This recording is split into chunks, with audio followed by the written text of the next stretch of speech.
So I'd like to call to order the meeting. So I need a first? Do I need a first? No? Okay. Just call for disclosures of pecuniary interest. Okay, I'd like to call for disclosure of pecuniary interest. Although it's not pecuniary in nature, I will have to declare a conflict of interest in regards to the discussion on the bylaw signage.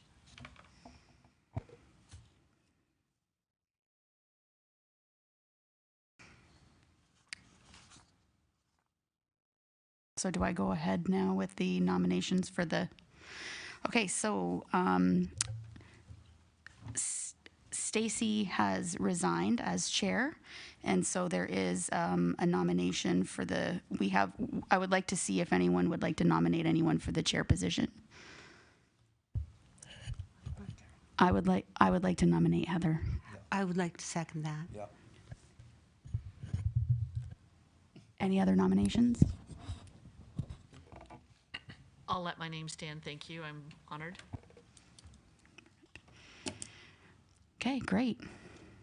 So does that mean she takes over? Okay.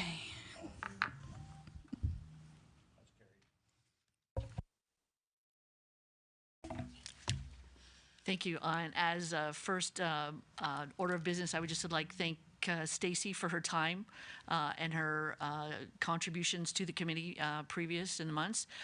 We're certainly sad to see her leave. However, we do welcome her at any time to come in and keep us on our toes and present to us any suggestions that she may have to move this committee forward.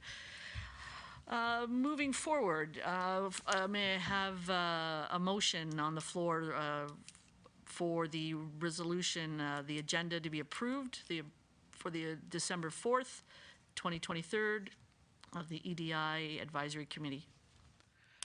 Moved by Councillor O'Neill, seconded by Member Brown. All in favor? Carried. And next on the agenda, approval of the minutes. If I could have a mover for the resolution that the minutes of the June 5th, 2023 EDI Advisory Committee meeting be approved. Motion by Councillor Sharp, approved by Isaac Mundy. All in favor? Carried.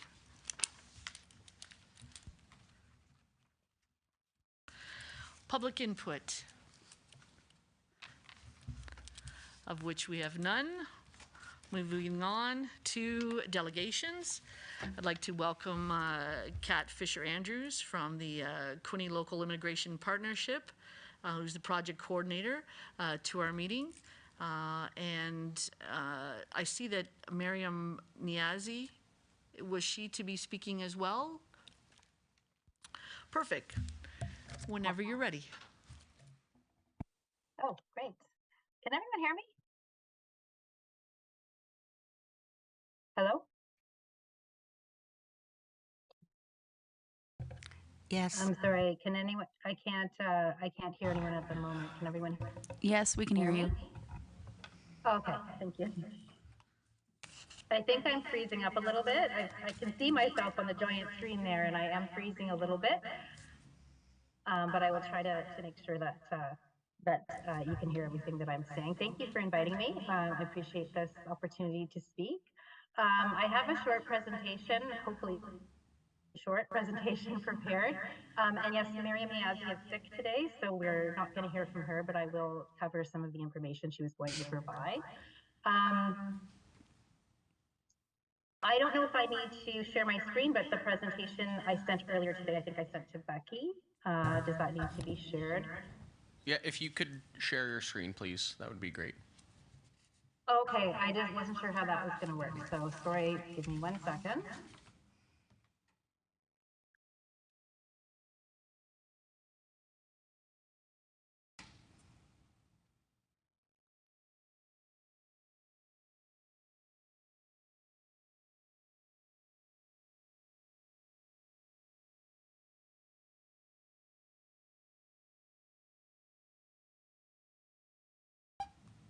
And can everyone see that? Yep, we can see it. Okay, great.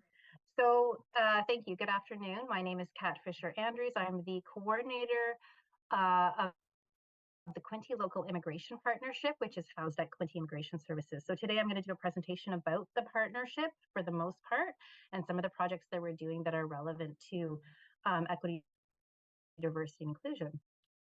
So I'm going to start with a little bit of a mission statement of our whole organization. Quinte Local Immigration Partnership is housed at Quinte Immigration Services. And that is a nonprofit organization that has been in the community since 1986. We're funded by Immigration, Refugees, and Citizenship Canada, Ministry of Labour, Immigration, Training, Skills Development, and also the City of Fowlville. And I won't go through our whole mission statement, but essentially our purpose is to guide newcomers isolated by culture and language in the Quinte area through the process of settlement and adjustment. Sorry about that sound effect. It probably should have gotten taken out. So our catchment area is very large. We cover all of Hastings County, Prince Edward County, and Brighton and Crammy in Northumberland, as well as Greater Napanee. So that's for both the QLIP and the QUIS organization. So what do we do at the Quinte Local Immigration Partnership? The partnership is a program of QUIS that was funded by IRCC and started in 2012. And it's a collaborative initiative composed of regional employers and nonprofit organizations, all levels of government, educational institutions, healthcare, legal service providers, and many other service providers. And we all work together to enhance the region's image as a welcoming community for newcomers, to foster an environment where the education and skills and the experiences of newcomers are fully utilized in order to make our community economically and socially stronger, and also to support employers in their efforts to attract, hire, and retain newcomers as strategic members of the workforce. So our fiscal year for QLIP and for QUIS runs from April to March. Our main initiatives throughout the year support crucial community projects that support newcomers, and we build strong partnerships, and we work on new and ongoing innovative projects that assist newcomers in our area. We usually meet about 6 times a year with the larger partnership, and then we have subcommittee meetings or working group meetings that we usually hold once a month, or depending on the meeting, sometimes every month, twice a month, so bi-monthly. And our meetings include things like guest speakers, project updates, immigration data, discussion on the issues and gaps, surveys to our partnership, as well as planning meetings.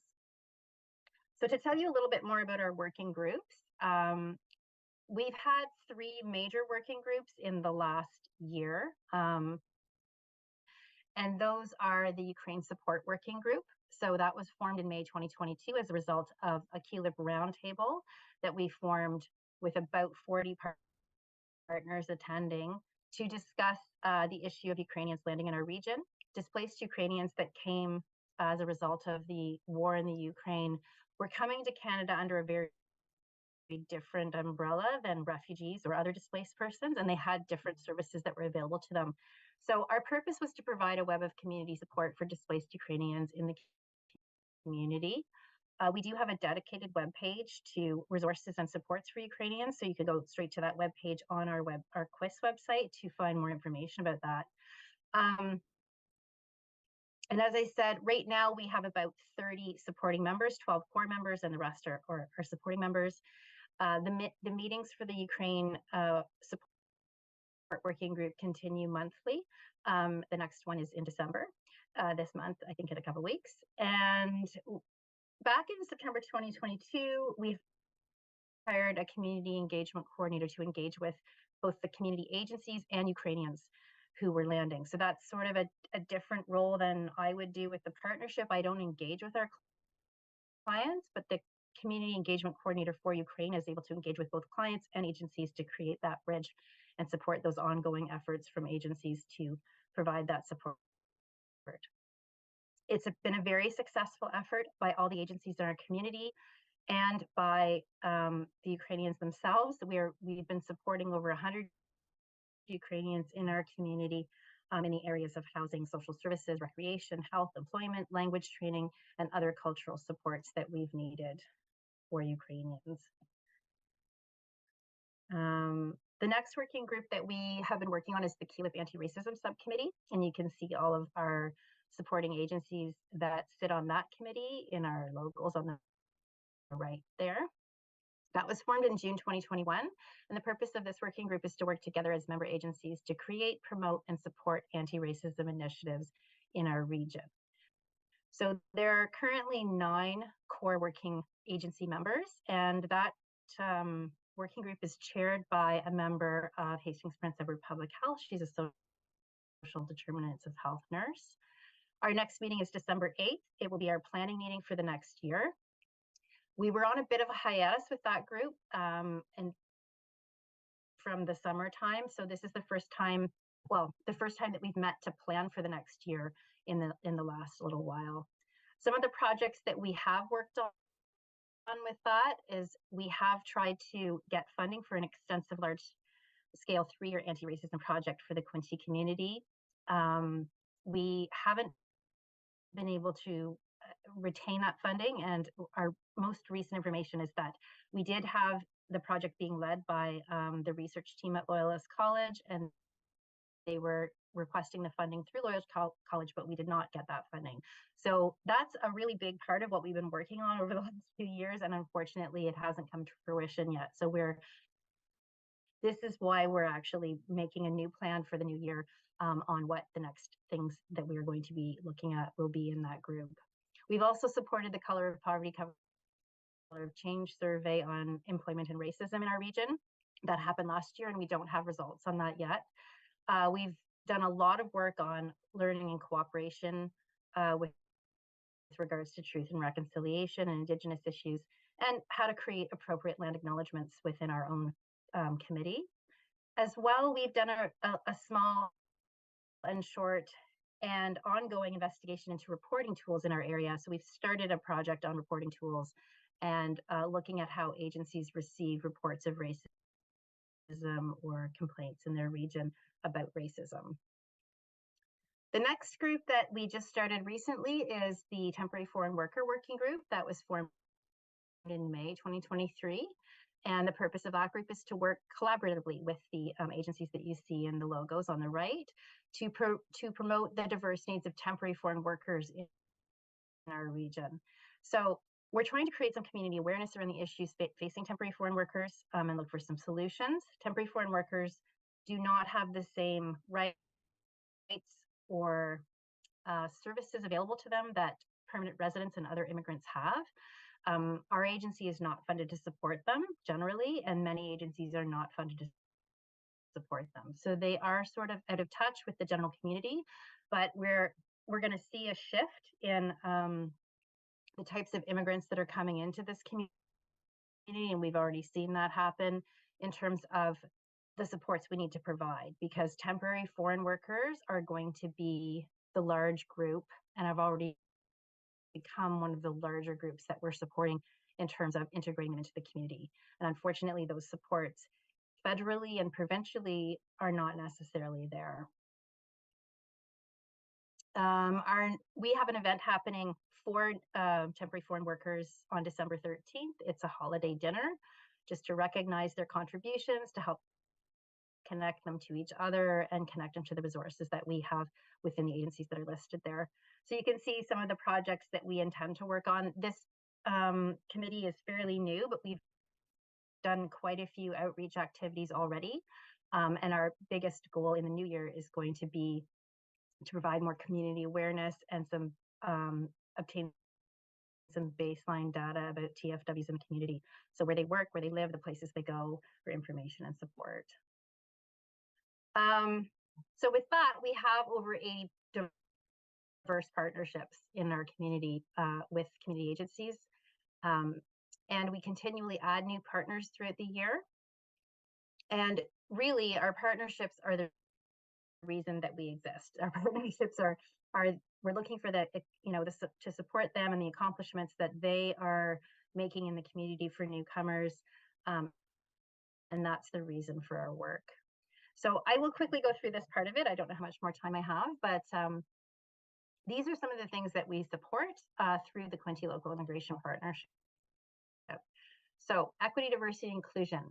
We facilitate and support the 3 working groups that I was talking about, as well as the City of Belleville Workplace Inclusion Charter that we've been working on since March 2023. We are also doing a new project called the Quist Employer Toolkit for Hiring Newcomers, and I'll talk a little bit about that towards the end. We also support various equity, diversity, and inclusion committees within agencies and within the community, and we sit on many of those committees.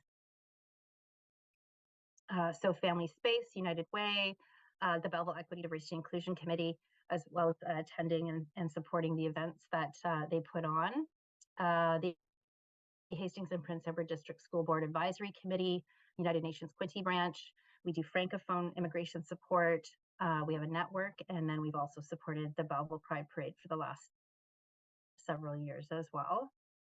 Health, mental health, and housing. We sit on and support the Quinte West Community Safety and Wellbeing Committee, as including the action table and the mental health action table.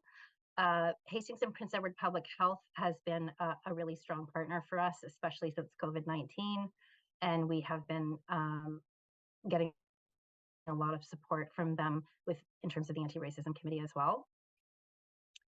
We've also collaborated with addictions and mental health services, particularly for Ukrainians in the area in terms of their healthcare for displaced persons and mental health care. And we also work very closely with the occupational health clinics for Ontario workers on the issues of migrant worker health and housing. So for education, we support the Equity, Inclusivity and Advisory Committee of Hastings, Prince Edward District School Board, as I mentioned. We support the Loyalist College Home Share Program. Loyalist College was the lead on our anti-racism project, and we're still sort of working with them. We'll see where that goes.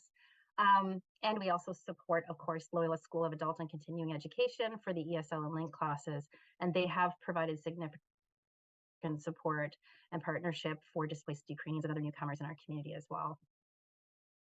I won't go through our whole volunteer and community engagement, but we do work very closely with Volunteer and Information Quinte as a partner, and we have worked with them over the past year, particularly with looking for friendly visitors for displaced Ukrainians, solutions for transportation needs, and we've attended their youth and volunteer affairs.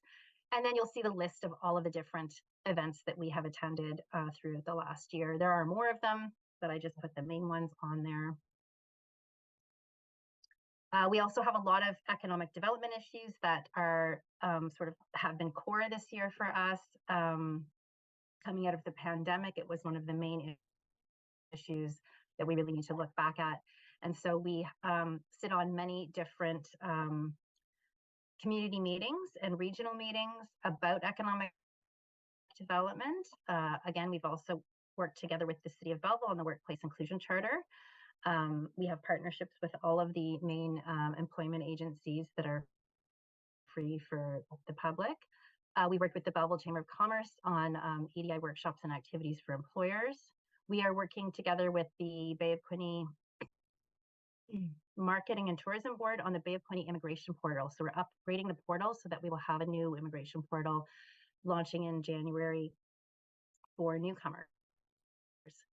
I'll go over the Quist Employer Toolkit project in a bit.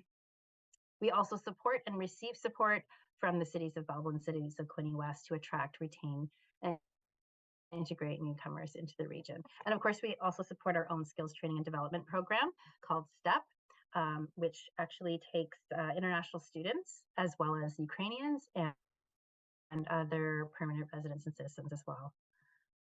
Some of the things that we're planning on doing in the upcoming year, we have applied to get funding for a newcomer women's group. That is actually through Quist, but we will be supporting that. We'll continue to work with the TFW working group and the other working groups that I mentioned. We are also looking at initiating an international student roundtable group to support the growing needs of integrating international students into the community, particularly post-pandemic. We are also planning a health roundtable focused on family planning and other health needs for temporary residents. I've already talked about the Workplace Inclusion Charter, the Bay Appointee Portal. We're going to be doing an International Women's Day event. And right at the moment, we are in the middle of a major overhaul of our website. So that will be launching probably at the end of this month. So that is us. That's my contact information. We are supported by, right now, by two staff. One is Mira Simonenko, who is the Community Engagement Coordinator for Ukraine, and also Miriam Niazia is the Toolkit Coordinator. So for those of you who are partners of us, thank you so much. Do I have a minute to go over the Employer Toolkit information, or?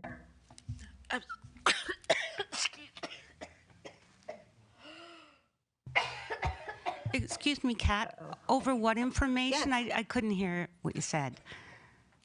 Sorry, do I have a minute to review the toolkit, the Employer Toolkit information from that project, or am I over time here? I just didn't really know how much more time I had. If I could, is it on your website, the toolkit? It is not, actually. It hasn't launched Okay. yet, so I was just going to give a really brief. Well, I'll look to the committee in terms of schedule and timing. We have one other. What's everyone think? Okay. I'd say while she's here, we might as well. Okay. We've Sure. lost our chair for a minute, but yeah, Yes. go right ahead. Go ahead, Kat. Okay. If you don't mind, I'm actually going to stop sharing or pause sharing for a minute. Excuse me, I'm Kat? going to stop sharing. Oh. Yes? I'm Sorry. just wondering with the committee, could we ask questions around your first presentation first, in case you have to go back to that PowerPoint? Or is it better sure. to hear it all? It's kind of part of it. It's Okay. kind of part of it. It's Gotcha. part of what we do. So Sure. I'll just quickly tell you what it is, and then we can go to questions if people have questions for sure. The Employer Toolkit project is one of the projects I was talking about within that presentation, and it's called the Employer Toolkit for Hiring Newcomers. It's being produced by Asset Quis with some help from Bay of Quinte Tourism, and we're funded by MLI at TSD for that. So it's based on an old toolkit that we produced in 2012, and it's going to be revamped. It is in the process of being revamped, and I think our launch is going to be the end of this week. So it's a comprehensive resource that's designed to inspire employers in our region to successfully hire, retain, and integrate immigrants into their workforce, particularly using equity, diversity, and inclusion as a guiding principle. And of course, it's not just immigrants. We are focusing also on equity deserving or vulnerable populations that integrate with immigrants as well, or that have intersectionality. So we're really seeing a shift in our labor market, and this is emphasizing the importance of EDI in order to accommodate immigrants and other equity deserving groups in the region into the workplace. And we've done this based on the emerging research. We've had focus groups with newcomers, job seekers, and local employers and organizations. And we're offering a toolkit that has information about analysis, data-driven analysis, current market trends, local and national resources, demographic information, and we're using that to help employers identify barriers and make informed decisions when hiring. So we have things like resources on best practices, implementing mentorships, that sort of thing, immigration information, language studies information, that sort of thing. So that's essentially all I wanted to say about the toolkit. And if anyone has questions, let me know. My apologies for the breakdown in my lungs for a second, Kat. Thank you very much for your informative presentation. Does anybody have any questions or comments? Councillor Sharp. Thank you, Madam Chair. And thank you, Kat. You're obviously very busy with your small team there, but lots of great partnerships and volunteers. My question relates to the Belleville Workplace Inclusion Charter. Can you tell me a little bit more about that? Sure. So the charter was established by QLIP and the City of Belleville back in March 2023. So essentially what we did is we pitched it to the Director of Economic Development. It was at that time, it was Heather Candler, and she was very, very interested in it. We sort of looked at the various charters that have happened across Canada. Right now, there's only about 9 charters that we know of that have actually been implemented across Canada. And I guess our sister city, Kingston, is one of them. We've just recently had a meeting with them. They've had a charter for about 5 years, and we just started ours. So it's very new. The charter is something that employers can sign onto to help them work on goals for equity, diversity, inclusion within their workplace. So it's not a very prescriptive charter at the moment. It doesn't have a lot of expectations attached to it. What it does is it allows employers to sign on and show an interest in supporting equity, diversity, inclusion in the city within their workplace. And then we give tools and resources, and that's via the City of Belleville website to help employers make small changes if they need to, or larger ones depending on where they're at with that process of equity, diversity, inclusion. And one of the other things we're doing is working on workshops with the Chamber of Commerce in Belleville to help employers understand the basics of EDI and some of the tools they can use to integrate that into their workplace. There'll be lots more on the charter coming in January. I'm working together with Victoria Watts, who's heading it up for the City of Belleville, and we are making a larger plan for this next year.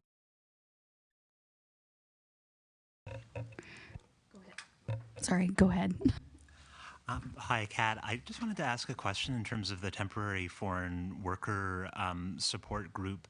Do you have a sense in terms of our region? Like, I'm guessing that it probably fluctuates between the summer and the winter a fair bit in terms of the number of folks who are here. But do you have a sense of what the range is in terms of number of folks in our region? Or, yeah. One of the things that we've actually been talking about in our group is getting a better baseline data of who's actually here. So in terms of temporary workers, I don't have a number for you at the moment. What I can tell you is that since the 2016 census, so in the 2021 census, and I think this is just for, no, this was just for Belleville. I'm sorry, I don't have the Quinte West figures in front of me, but the temporary residents increased by over 200%. So what that tells us is that there's more temporary residents coming into the area. Mostly that is because of graduates from the college, from Loyalist College. So we're looking at a lot more temporary workers graduating and trying to stay in the area through Loyalist College. And we have about 200 to 300 migrant workers, I would say, within the Belleville, Prince Edward County area. So that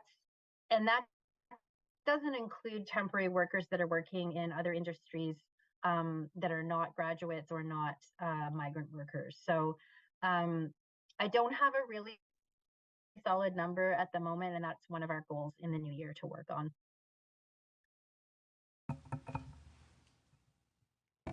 Councillor O'Neill. Thank you, Madam Chair, to Kat. On the temporary foreign workers, I've talked to some employers and they're concerned that there was a limit on the number of hours they could work, and it was increased during COVID, but now they're talking about reducing the hours and they're afraid they won't get enough staffing. Do you have any comments on that? So likely you are referring to international students. There are no limits on hours for temporary workers. So there's a difference between international students who can work and temporary workers who have come here to work, specifically who haven't graduated or are not studying. Temporary workers do not have limits on hours other than the limits that are placed on all of us through labor laws for the province of Ontario and the government of Canada. So international students, however, during COVID and up until this month, have been allowed to work 40 hours a week or full-time hours, I guess I should say. It's not just 40 hours a week. They've been given the opportunity to do that. And not all of them, just some of them. The reason they're ending that is because they are students and they are not necessarily, they've come here to study and not to primarily work. So that's going back to the usual 20 hours a week that they were allowed to work before COVID. So yeah, I don't really have comments on how that's going to affect employers in the area, other than to say that international students are also going to school. So that to me is the primary reason they are here. So in terms of temporary workers, it is more difficult to hire them because usually employers have to get a labor market impact assessment if they're not a graduate of university or college, because university or college students can get what's called a postgraduate open work permit, which means they can work for whoever they want. But if employer wants to hire somebody who is a temporary worker and doesn't have that, they do have to go through a specialized process. So it makes it more challenging for sure. Thank you.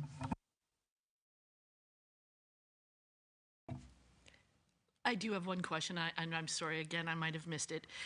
Is that presentation available on your website, or are we able to receive that electronically? I can send it to you. It's not available on our website at this time. I can make it available that way, but I could definitely send it to you and you guys could have a copy of that. That would be wonderful, thank you. Through you, Madam Chair, to the committee, we will be distributing that to the committee after the meeting. We do have a copy of it, and we will be sending it around. Perfect, thank you. Great, thank you.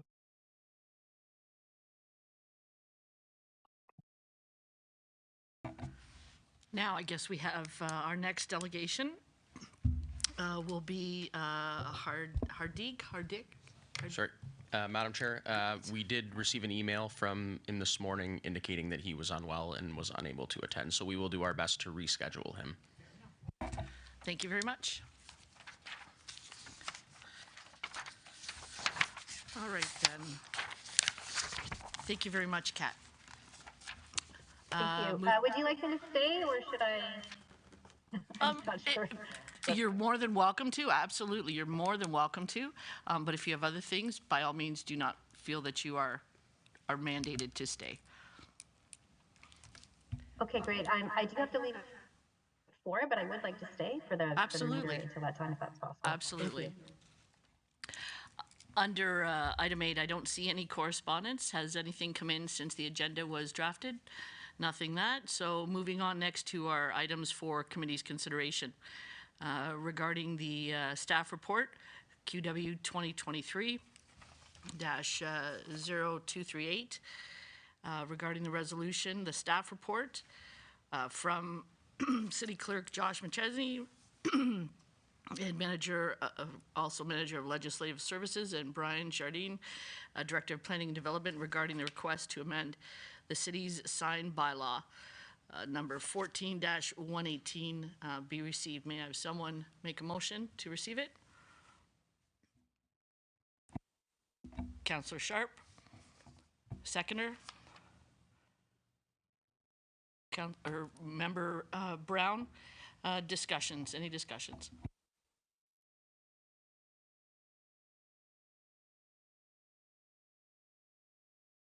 Councillor Boyce.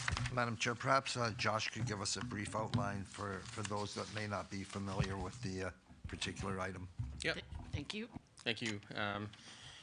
Through you to the chair and to the committee, I'm happy to speak to this. So we received, back in August, we received correspondence from a resident asking us to amend the city's sign bylaw to address display of signs on public property that violate the Ontario Human Rights Code, specifically with respect to signs which contain images or wording which a reasonable person would believe subject to LGBTQI plus communities to hatred, contempt, suspicion, ridicule, ostracism, defamation, stigmatization, and or marginalization. So this went to council, and council directed staff to bring back a report. So the director of public work, or director of planning, and I came back with a report which we presented to council.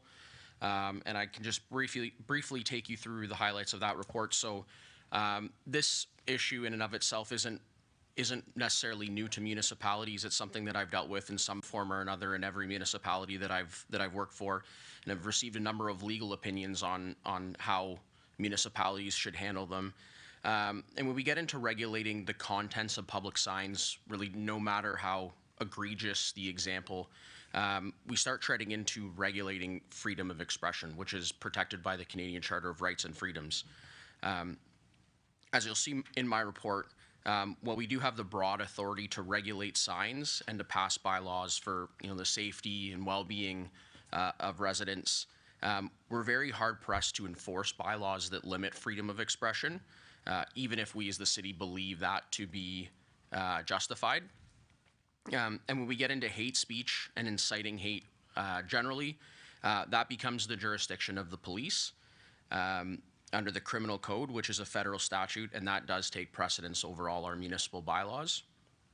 So while we could pass a bylaw to regulate signs that mirrors the language of the criminal code with respect to inciting hate against the particular group, we would put ourselves in a position of risk in attempting to enforce those bylaws or that provision of that bylaw. Our bylaw staff is not specifically trained in the complexities and the intricacies of the Canadian Charter of Rights and Freedoms. And so given this, we recommended, and the fact that the police also already enforce these provisions of the Charter of Rights and Freedoms, we recommended that we don't enact a bylaw at this time. Council at the meeting directed staff to bring this report and this matter to this committee for discussion. So I'm happy to take any questions or looking forward to hearing what the committee discusses here today. Thank you. Excuse me, thank you. Go ahead, Member Brown. What benefit would there be in changing the bylaw? Is there any benefit at all? Like, you talked about the risk and you talked about the criminal code, which was a little bit of what I dug into to prepare for this meeting. I just don't know if there would be any additional benefit to changing the bylaw. Yeah, through you to Brandy. In my own opinion, not really anything. Because again, if we run into this issue, we would be going to the police. Like, even if our bylaw staff came across public-facing signs that they, in their opinion, thought were hateful against a particular group, our first move would be to call the OPP and have them deal with it.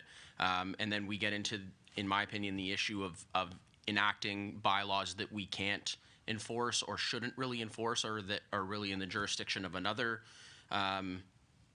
entity to enforce.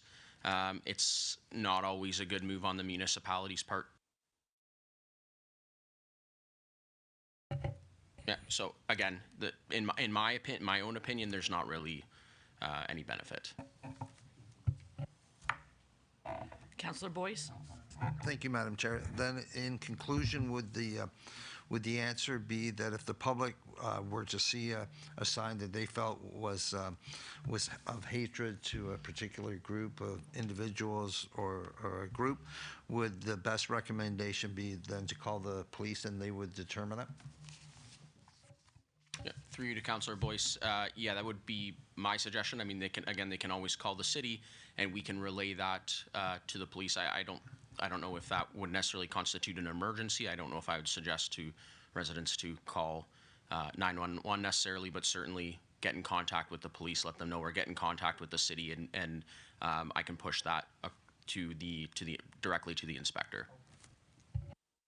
Councillor O'Neill? Thank you, Madam Chair. Through you to the clerk. The report says that this is just to be received. Do you need the committee to make a recommendation to council that we do not change the sign bylaw, or just you want it to be received? Through you to Councillor O'Neill, I think just the recommendation that it be received. Again, this has already gone to council. Council has requested it come here before the committee, just in case that you guys had any specific concerns, questions, recommendations coming out of this. But if the decision amongst the committee is just to receive and not do anything, then nothing needs to go back to council. Thank you.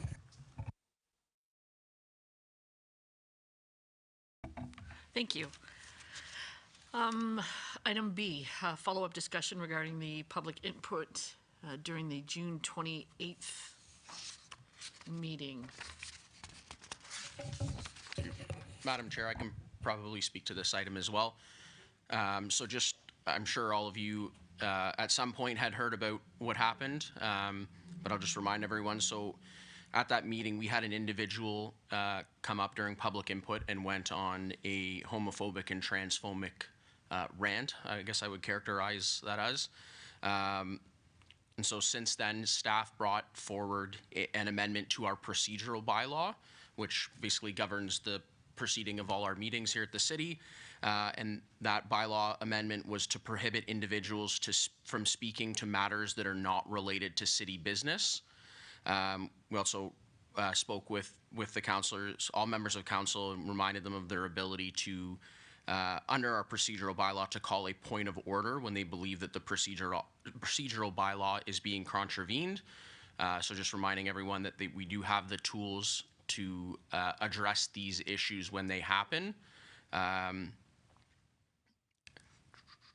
And again, this was something that was requested to come before this committee so that we could have some further discussion about, you know, if this happens again, how do we address it? How do we stop it from happening in the future? So again, I invite any comments from the committee.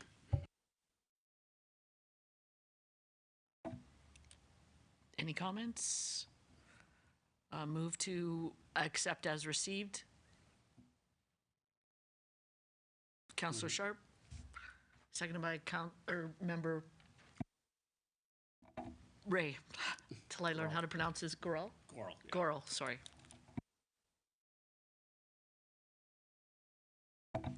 Moving on, new or other business?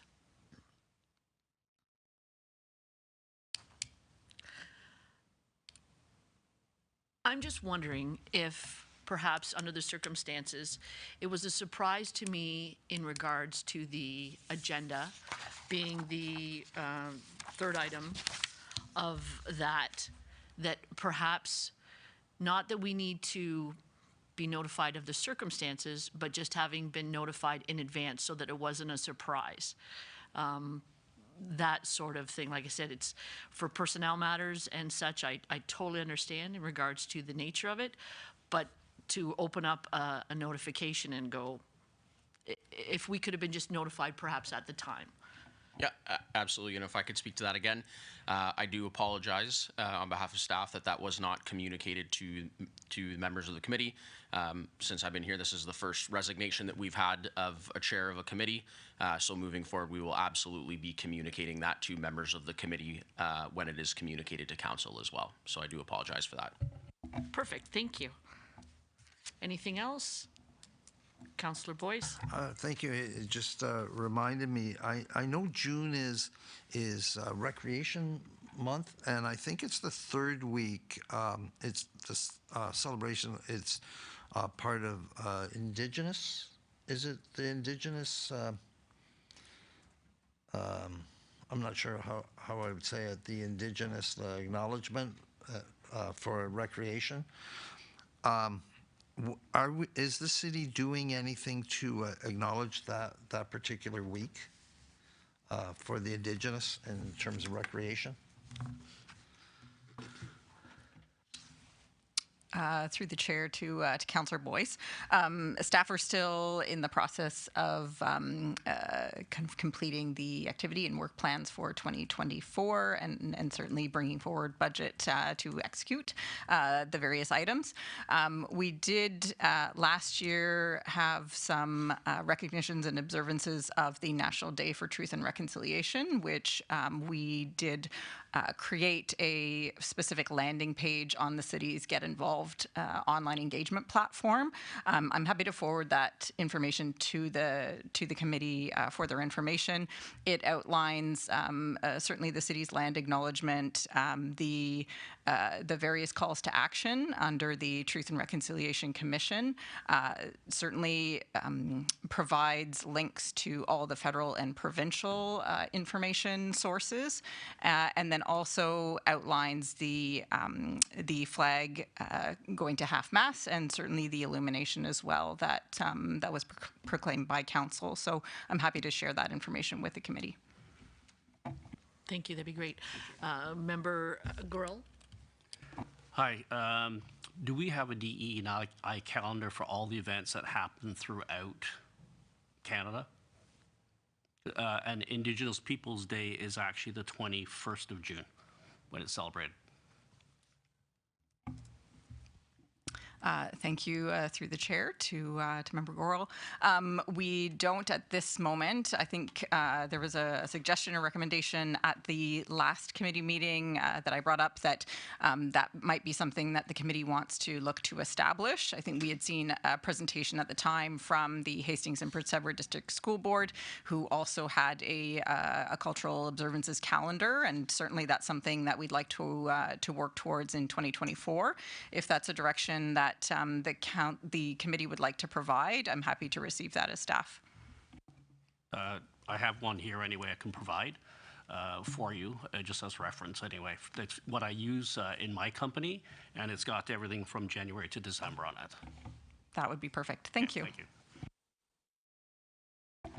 Thank you. That works out very well. Anything else? Then may I have a motion to adjourn, please? Member Mundy, seconded by Councillor O'Neill. All in favor? Carried.